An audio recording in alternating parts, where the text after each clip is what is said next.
So in the last couple of weeks, I've been exploring the paradox of understanding a sense of self and no self, and its relationship to working with challenging emotions. And basically, emotion is basically a vehicle through which we construct an embodied sense of a personal self. It's how emotions actually work for us. They give us information about who we are and who we are in the world, and how we're supposed to remember to behave in certain ways. So we're actually using emotions in the construction of a sense of self, and using emotions to actually then help us filter new information that comes in a particular way. So it can be especially confusing when we bump into our Buddhist practice, and the Buddhist practice talks about, unwholesome emotions, and it talks about releasing emotional energies, and we go, well, wait a minute, how does that all work? If we're talking about releasing emotional energies, are we talking about releasing a sense of self? Well, yes, ultimately.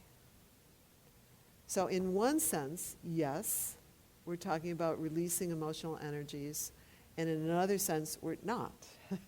So it's this paradox, again, of self and no self. I talked about that some last week, about this whole sense of paradox. It reminds me of, again, I read a couple of quotes last week. It reminds me of the physicists when they talk about waves and particles.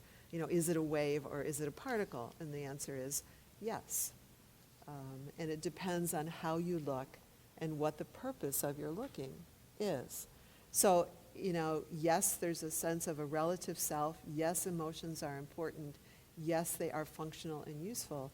And in other ways, they are to be really completely released. And the goal of our practice ultimately is that some of these unwholesome emotions will ultimately no longer even arise. And so how do we make sense of that? I read to you the quotes from Niels Bohr. Two sorts of truth, profound truths, recognized by the fact that the opposite is also a profound truth, in contrast to trivialities where opposites are obviously absurd. So profound truths, where the opposite is also a profound truth. So self and no self are really like that. And anyone who is not shocked by quantum theory has not understood it. And so I propose that anyone who is not shocked by the Buddha's teachings isn't really looking deeply enough. This is a meditation teacher.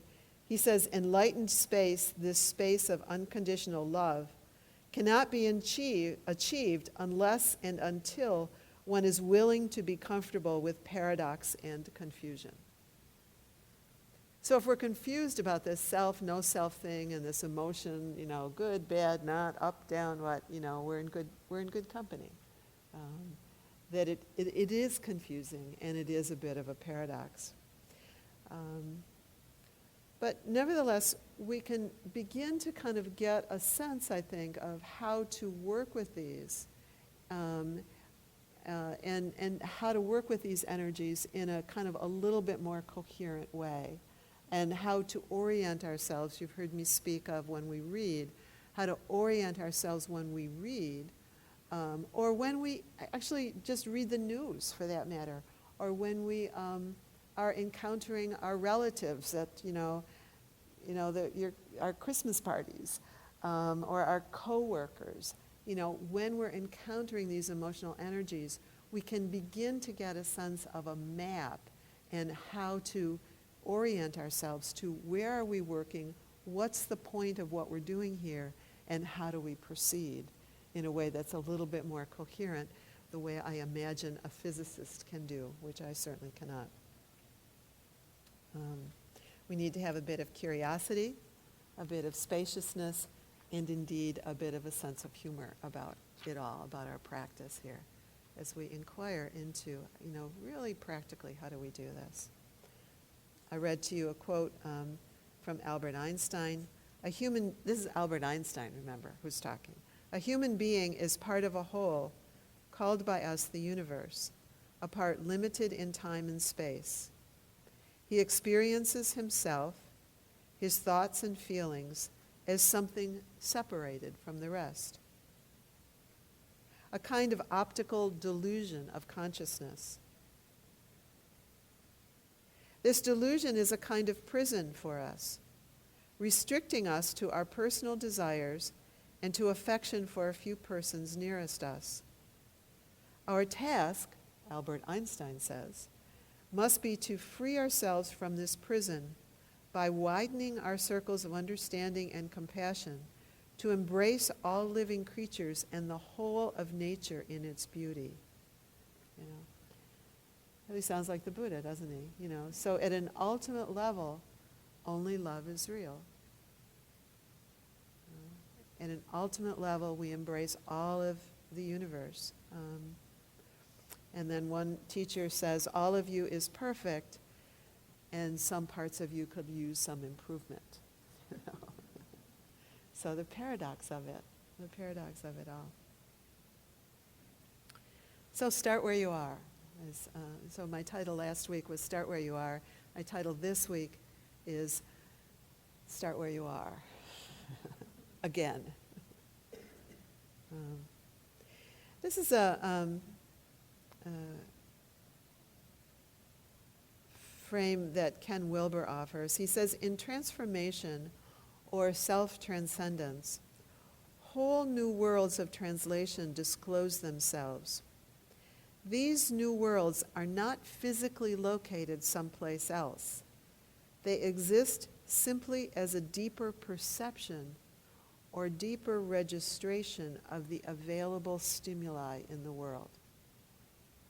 So our practice isn't about getting someplace else, so much as understanding where we are from deeper and deeper and deeper and deeper, more spacious, more expansive levels. So it's not a once and for all kind of thing either. It's not something that we kind of get to this deep level and then we kind of zone out there. That it's a paradox. It's self and no self. It's wave and particle. And so it's sort of like, well, where am I in this awareness? Our awareness can be really quite expansive, but we might still need to find our own shoes. You know, so what's happening here, and how do we orient ourselves? Ken Wilber actually has a very comprehensive map of what he calls lines, different kinds of development and levels, different layers, if you will, of this perception. It's really quite elaborate, and you could look up that if that's of interest to you. And I offered to you last week John Wellwood's suggestions about levels. And actually there are lots of people who talk about levels in lots of different ways. Sometimes people talk about just psychological levels of development. And they sort of stop at the end of the self, not even, perhaps even realizing that there are levels of awareness beyond the self. Other times spiritual teachers will talk about the levels of awareness beyond the self, not realizing that there are developmental levels of the human psyche. And so sometimes, you know, they can kind of cross purposes. Ken's levels and John Wellwood's levels actually make an attempt to include it all.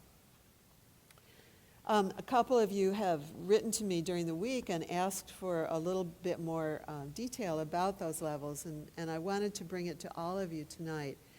So I've got a handout for you, and I want to walk through it with you. It's basically, if you were here last week, it's basically repeating what we did last week, and then after that I want to bring it into a more practical application. If you're interested, you'll get this talk. It'll be posted in a week or so. And there's also an essay that I've written that's not exactly the same as my talk, that's on my website, that's just sharonbb.org, that's on this topic, if you want to take a look at something, if you want more after this, after our gathering.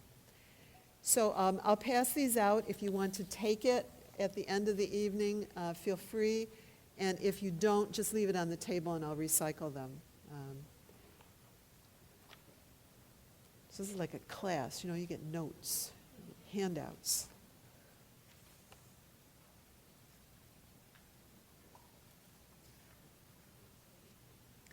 The Buddha talks about levels too, and you've heard me talk about them before.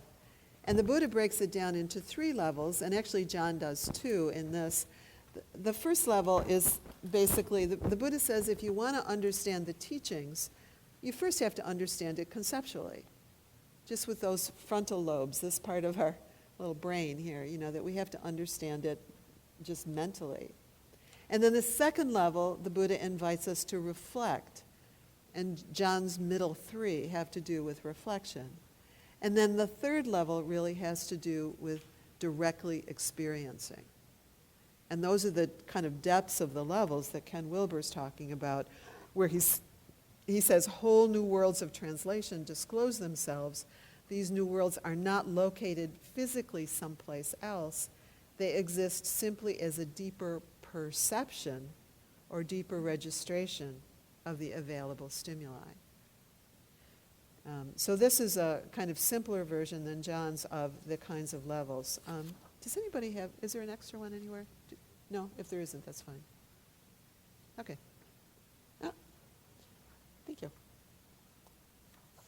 I just, my notes aren't exactly the same as yours, so I want to track it a little bit. So at the level of, it's not exactly analogous to when the Buddha talks about concept, but at the John's basic level is the level of identification. And included in this level is basically all of developmental psychology. It's the level where we begin, we have a body and we use our senses and we organize the information of our senses and we develop a sense of self. And we start doing that. The scientists are now discovering the minute we are born, possibly even before we're born. There was a study I was reading at 42 minutes after birth, and children are starting to use their emotional experience, babies, to organize themselves to both respond in different ways to the stimuli that they're offered and to start training their caretakers, at 42 minutes after birth, So at this level, we actually, we just identify with our experience. We think it's all there is. We think it's real in the sense of this is what's true. What did I say here? We see it as true and something to either be fixed, collapsed into. The collapsed into, how it is when we collapse into our emotional experience. When I'm angry and it's just true, I'm right and you're wrong. And indeed, I need to fix, preferably you, maybe me, but I need to fix something. So that our emotions sort of give us this information that something unpleasant or pleasant, but something's going on. I either need to devour it and get more of it, or I need to fix something. I need to do something here. So at this level, the human brain either has not yet developed a reflective capacity, or the reflective capacity is overwhelmed by life experience. Okay? And at this level, our sense of ourselves is constructed from the reflections of the people around us. So we hear it all the time. There's a little child, and I even said it the other day. There was a little child in Starbucks when I was, and I said to her father, I said, "She is so beautiful." A reflection. I'm reflecting back to her. And so adults will reflect back to children, and then the children go, "Oh, I'm smart," or "I'm, clever," or "I'm funny," or "I'm this," or "I'm that." That's who I am. And we construct a sense of self out of those reflections. That's why relationship is so important.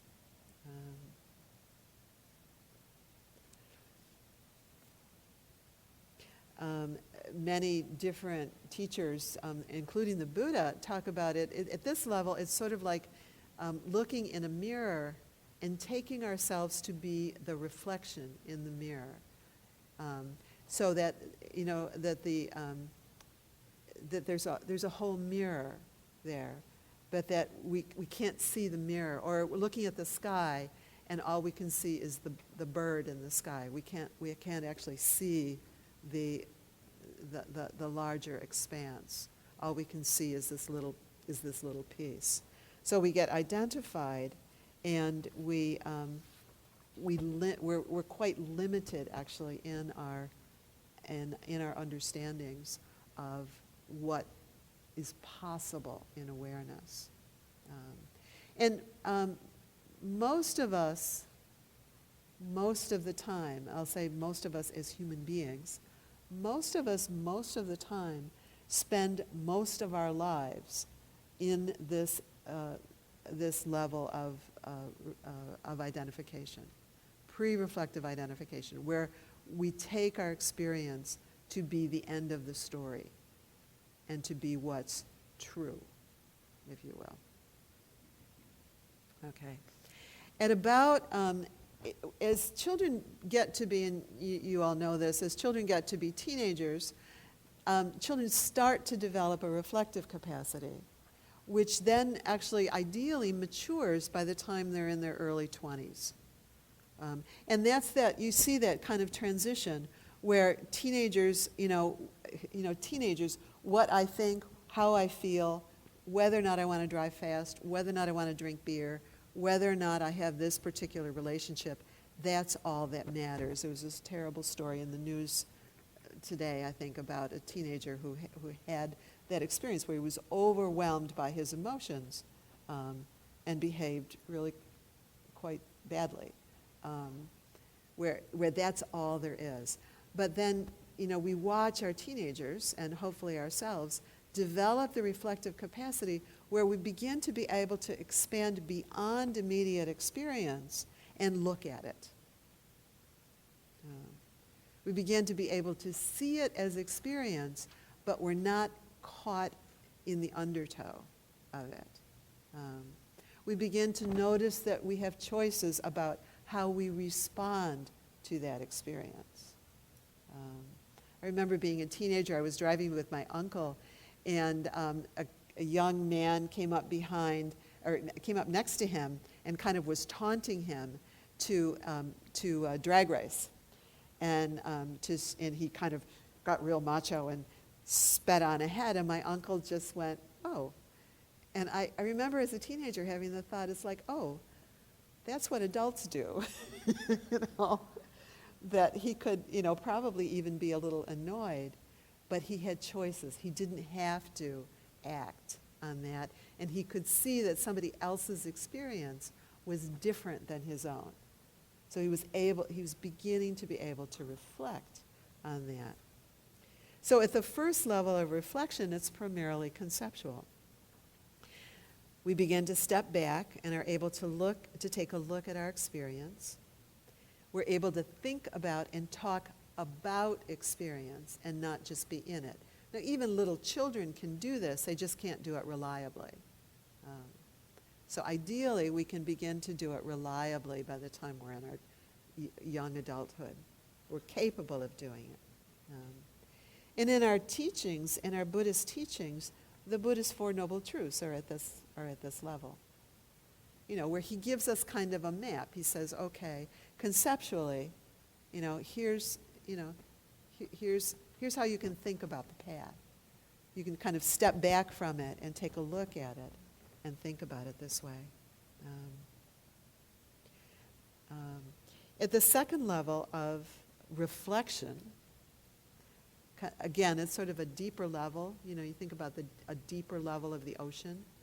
What John calls phenomenological reflection, meeting experience directly. It's what I was doing in the meditation.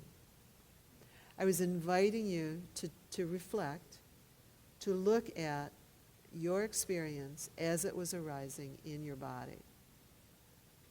Okay? So you're able to kind of see it, be aware of it, not be completely embedded in it. So that reflection, meeting experience directly. putting aside concepts in order to explore your experience in a fresher and more direct way. What did I put down here? Not imposing preconceived concepts or strategies. Becoming more able to simply attend to the ongoing flow of the mind stream with less concern about particular contents. So we're, just a little orientation, going backwards, pre-reflective identification, people are lost. Reflection, when we kind of come up to the edge of pre-reflective identification and reflection, those are the places where we start to kind of think, I think it would be helpful if I saw a therapist and started to inquire, reflect with somebody about these sorts of things. And we rely on somebody else's reflective capacity to help us cultivate the capacity to reflect in a deeper and different way about this issue that every time I think of so-and-so, I get an ulcer, or every time I go to see this relative, I get a headache and I can't stand it. So can I work with someone to help me cultivate a capacity to reflect so I'm not caught quite so much in that. So the kind of pre-reflective to reflective is where psychotherapy lands much of the time, not always, but much of the time. And then as we deepen into conceptual and phenomenological reflection, it's actually what I'm doing right now. It's what we're doing. And it's what a lot of our teaching is here at IMCC, those first two kinds of reflection. Where we sit and we offer a talk and we offer something for you to think about, or maybe something to reflect on with each other. Much of the time, that's our teaching here, that we're operating at those two levels.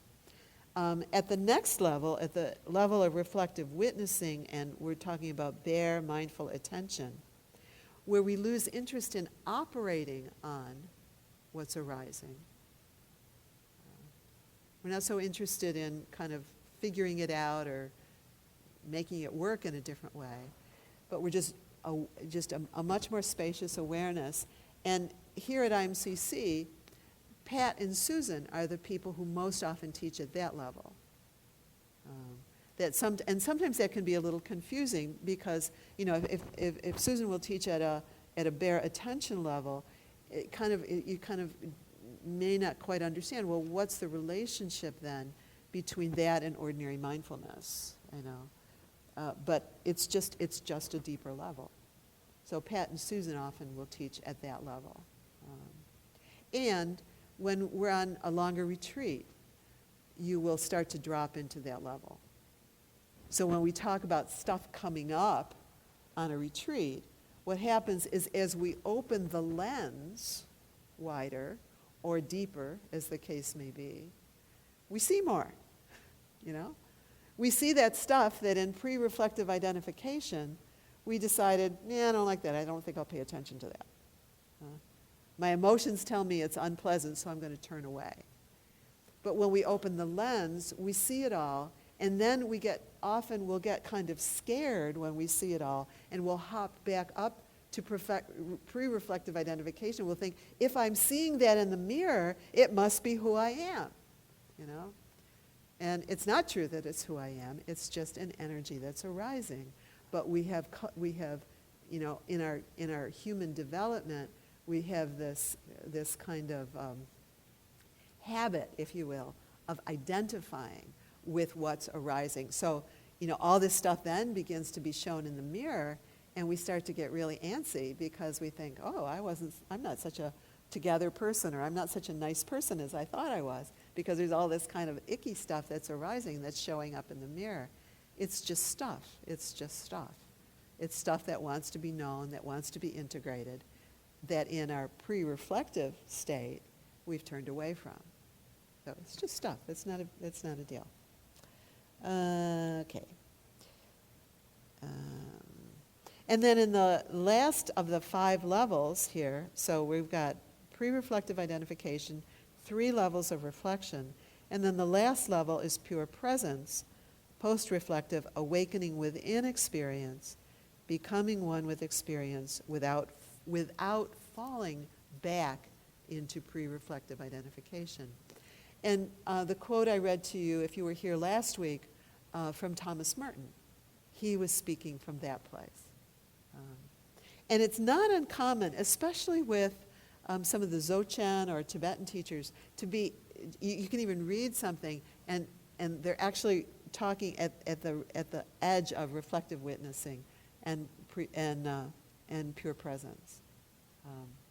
And so again, we read these things about the luminosity and the spaciousness and the all-encompassing love and compassion, and we go home and we go, well, I'm just not really, but it's a deeper level. It's a deeper level of our own being that we may not yet identify, except occasionally. I will propose that everyone in this room has had an experience of pure presence, more than once. And what happens is that we're so preoccupied with our identification that we either don't notice these experiences or we somehow translate them back into something else. Sometimes we read about people who have these experiences, these awakening experiences, and then become really special, really important, really, this. And they're not. It's available to all of us. It's just a deeper level. So it isn't as though we somehow have, that one level's important, the other one isn't, or that we somehow get to a certain point and then that's where we are and that's it.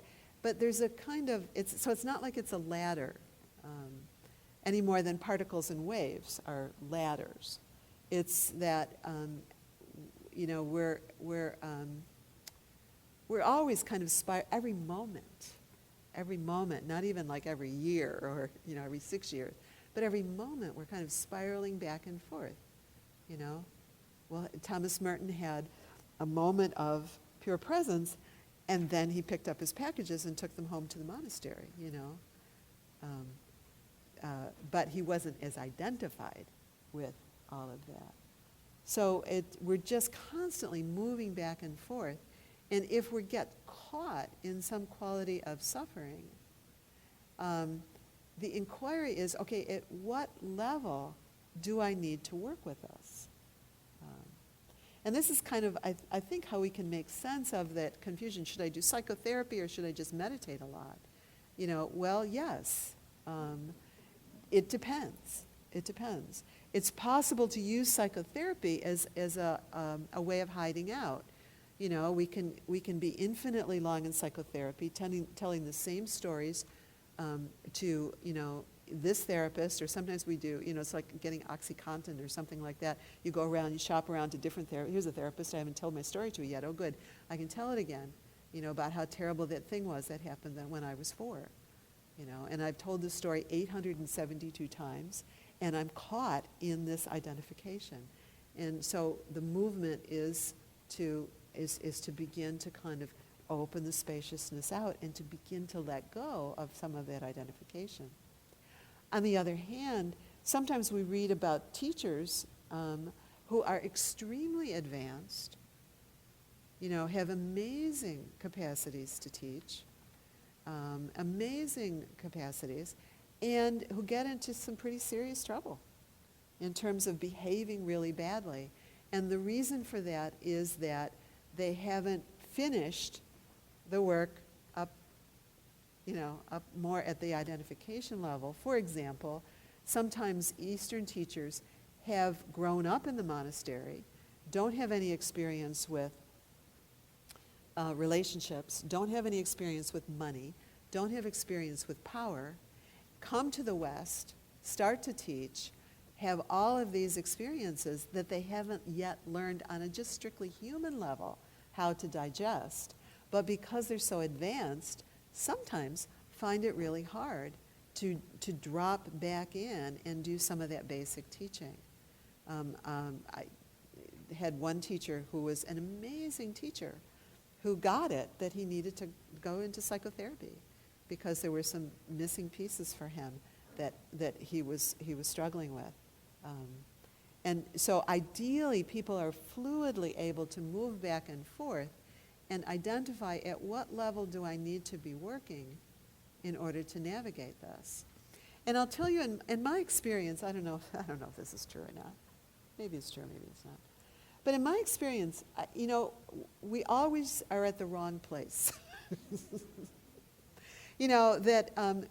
Because we have these habits of working with our suffering. And that, for example, we'll hear the meditation teaching and we say, okay, I'm supposed to be like, I was talking to somebody the other day and she was saying, okay, I know I have to do this with meditation. And I allowed as how maybe not. Maybe it needed to be at one of the other levels in a very practical way. Maybe she needed more juice, more happiness, more comfort in her life in order to make use of the meditation practice. And that to kind of get more stern and diligent about meditation without more sweetness in her life was a recipe for barrenness and deadness in her practice. So we think we need to do more spiritual practice when really maybe we need more movies. And we think we need to do more movies when really we need to sit on the cushion more.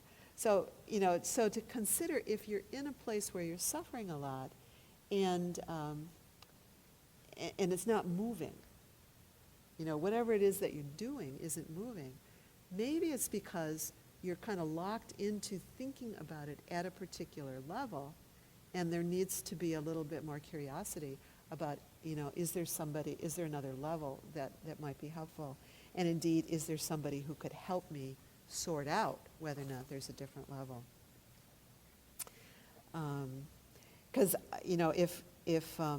if we don't understand these different levels, I think I read this to you last week, we need to have a basic integration and coherence at each of these levels, at every level, and we need to keep deepening each level. Because if not, spiritual guidance can sometimes sound, this is a quote from Sharon Beckman Brindley, can sometimes sound as though we are supposed to patiently tolerate injustice, suppress our natural instincts, or become pious hypocrites in denial of our own energies. That we can get these kind of spiritual guidance that suggests that we're supposed to abandon our humanness entirely. So if we try to proceed with our spiritual practice without addressing unfinished developmental issues at these first two levels, our spiritual practice will become rigid and dry and empty. And that's that place where you see people who are really, advanced teachers, who are really not very kind. Who are using spiritual practice as a bit of a weapon and basically an ego trip rather than a place of compassion. So, we need to have discernment also about our spiritual teachers to see, can they fluidly function at all these different levels, and can they help us at all these different levels.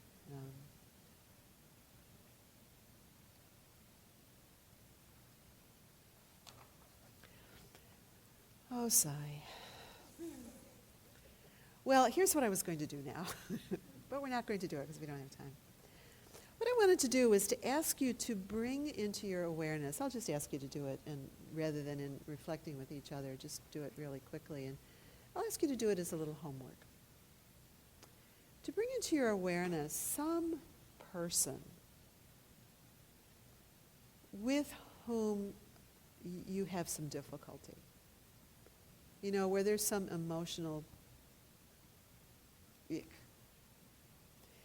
And I would propose that you explore it with someone who's not terribly close. And the reason I ask you to do that is sometimes when it's really close and familiar, we drop so quickly back into pre-reflective identification and into our knowing we know what's true. And the real thing is that if my husband would just do this, everything would be fine. That we kind of are so convinced of our concepts that it can be really hard to kind of get a sense of the movement. So I would encourage you to take somebody who's not so close but still gets a little juice, like maybe a politician. really, I mean, you don't have to, you don't have to eat dinner with, a politician. But you might have an emotional response to a politician.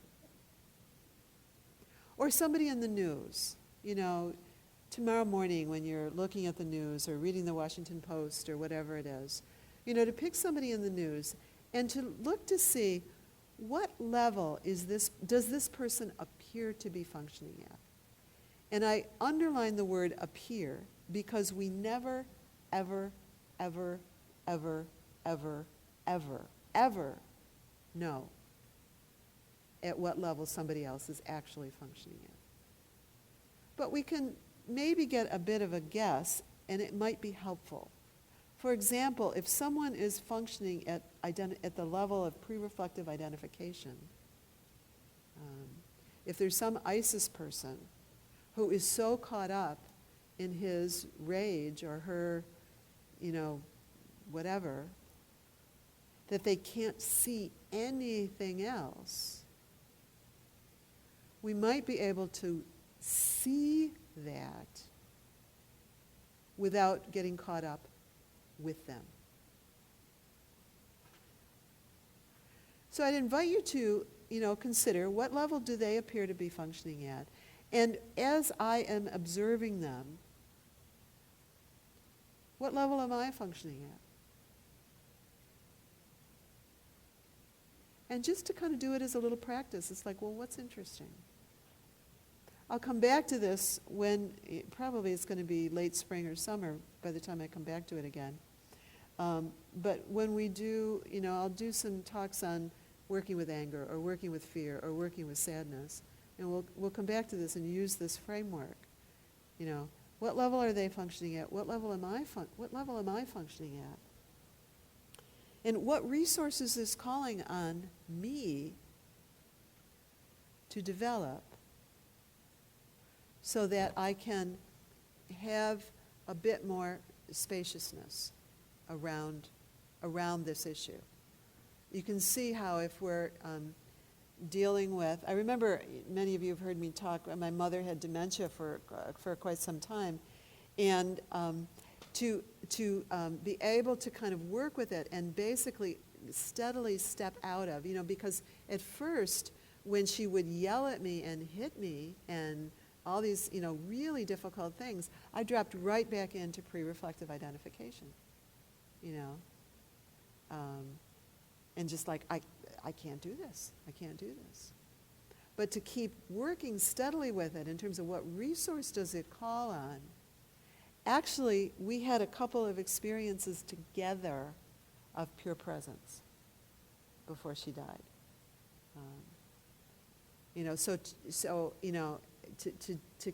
It's like, what resources is calling on? So where am I in this little thing when I look at whoever the politician is? What's my response? Do I respond from pre-reflective identification?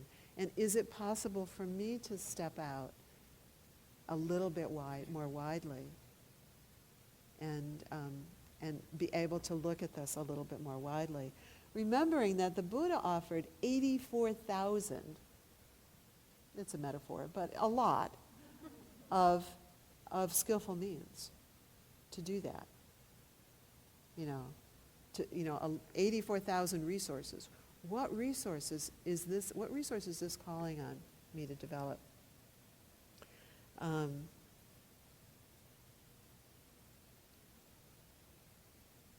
This is a quote from Nisargadatta, who is a good example of someone, particle and wave, because he was a Indian enlightened guru who sold cigarettes at a little cigarette stand in Bombay.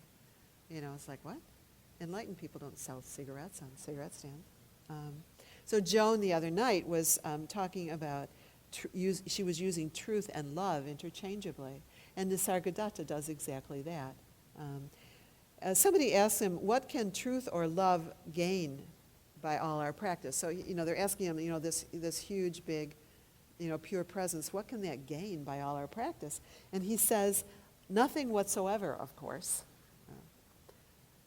That pure presence, this open sky, if you will, the pure presence that Thomas Merton was speaking of, the luminous nature of mind. He says it can't gain anything, it's just there. But it is in the nature of truth or love, cosmic consciousness, whatever you want to call it, to express itself, to affirm itself, to overcome difficulties. Once you've understood that the world is love in action, consciousness or love in action, you will look at it quite differently. But first, your attitude to suffering must change. Suffering is primarily a call for attention, which itself is a movement of love. More than happiness, love wants growth, the widening and deepening of awareness and consciousness and being. Whatever prevents that becomes a cause of pain, and love does not shrink from pain. So, suffering is suffering at whatever level we encounter it. And our invitation is to cultivate skillful means of working with it so that we can deepen our perception, deepen our awareness, and let go of whatever it is at whatever level we're kind of holding on to that's keeping us from seeing the big picture. So seeing the big picture is the goal of our practice, and that's basically what we're all about. So to the extent that, this understanding of levels might be helpful, I offer it to you if you would like to take them, or again, there's an article on the website that talks about this and a little bit more. And I'll be back. Blessings.